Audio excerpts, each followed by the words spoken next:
My name is Peter Mankoč. I'm an ex-swimmer. I was pretty good. I was 3-time world champion, 2-time world record holder, 2-time European record holder, plus I think 11 European titles, but altogether I think around 34 medals from worlds and Europeans. Okay, so it's a very impressive career, but you say an ex-swimmer. What do you do today for a living? Currently, I'm working as a head of marketing in Cosmos. We're a company that deals with selling and services of the cars. We have a few brands that we represent, so this is my current job. Is this what you already thought of before you stopped swimming, or is this something that you started looking after you finished your swimming career? No, let's say this is not my first choice. My first choice was always to stay in swimming, maybe not as a coach, but as an advisor, sports director in this kind of way. I was actually, when I stopped swimming, I was head coach of Ankara Olympic Center in Turkey. And then I was also coach of the best swimmers in Estonia after that. And unfortunately, let's say our goals differed a little bit. Mine were basically higher, but unfortunately they could not support it that much. They didn't have the backup that we could go through this program. And I got an offer to be head of marketing here, since I finished also the international business school in Bled. So I took the offer, came back home. So that's how I'm here.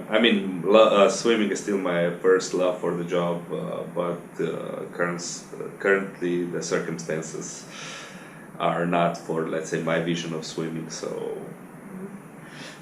you would say that you would try eventually to get back to swimming. Yeah, as soon as I see environment where I think that my ideas, my vision, my experiences could do benefit, I would jump at it, but unfortunately it's not like this.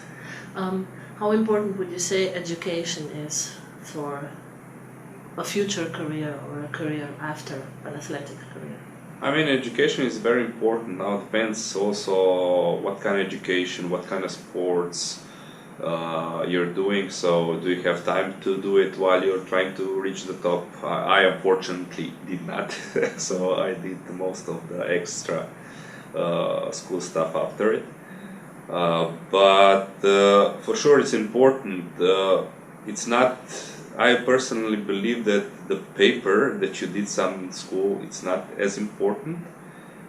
You should do it, but it's not the most important, because if I look from my point of view, let's say the ex-top sportsman or even in other fields, to reach the top you had to have some quality of stubbornness, work hard, and this is in a person, you cannot teach that. So once if you apply for a job, maybe, let's say like me, I was longer. My career was pretty long, so education-wise, let's say I was behind my peers. But I think I got, and also the other top level sportsmen got, this drive, commitment, and with this, I think we can pretty quick come on equal terms, and then even even get to a higher level, because this cannot be taught. This project that we're doing, the athletic project, in the leaflet, it said that elite athletes have an outstanding potential to become successful businessmen and women.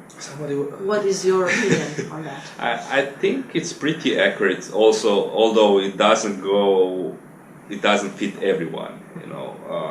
I think a lot of, not so many, but I come across ex-top level sports people that it's hard for them to handle that, they're not top of the world. For me, I knew whatever I'm going to be doing, I'm not going to be so successful as I was in swimming, so I accepted that, then I could move forward. But if you do not and you try to reach this top and you only believe that this top is good, it can be a big problem. But would you say that you learned through swimming that you need to be able to cope with failure and that you don't always make it? For sure. But then again, let's say for me, for swimming was easy because I didn't fail a lot of times. Even when I failed, I was still good. I was lucky enough, stubborn enough, had great support. So the worst I did was okay. In a real job, the worst you can do can be much worse. So since you're not at this level, even if you're, let's say in job, when you're not so good, you're not good, but you're bad. So there can be a little bit of problem, I think, in that. But for sure, if you look in general, I would say I agree with 90% of the statement.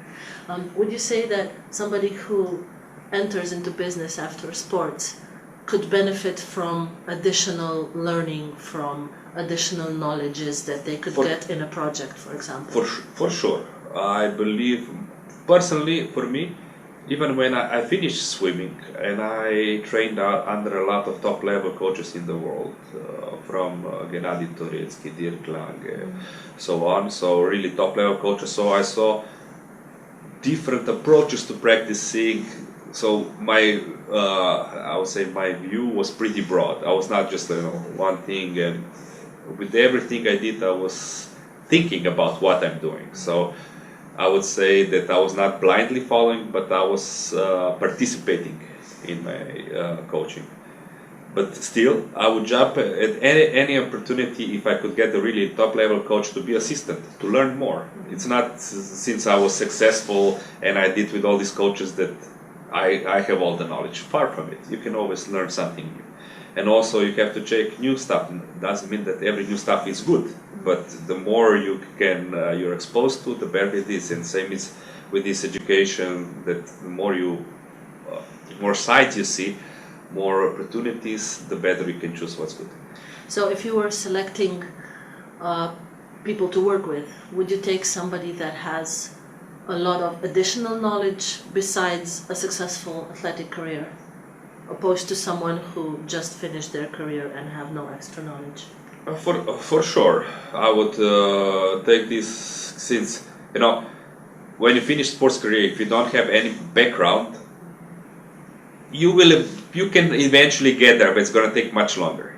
But if you have already something, it's much easier, and let's say for normal employers, it's more reassuring for them. So I believe that if you have a chance, that you also do extra education while you're competing for the top level, do it. Thank you very much for the interview. I wish you all the luck with your business Thank you. opportunities. Thank you.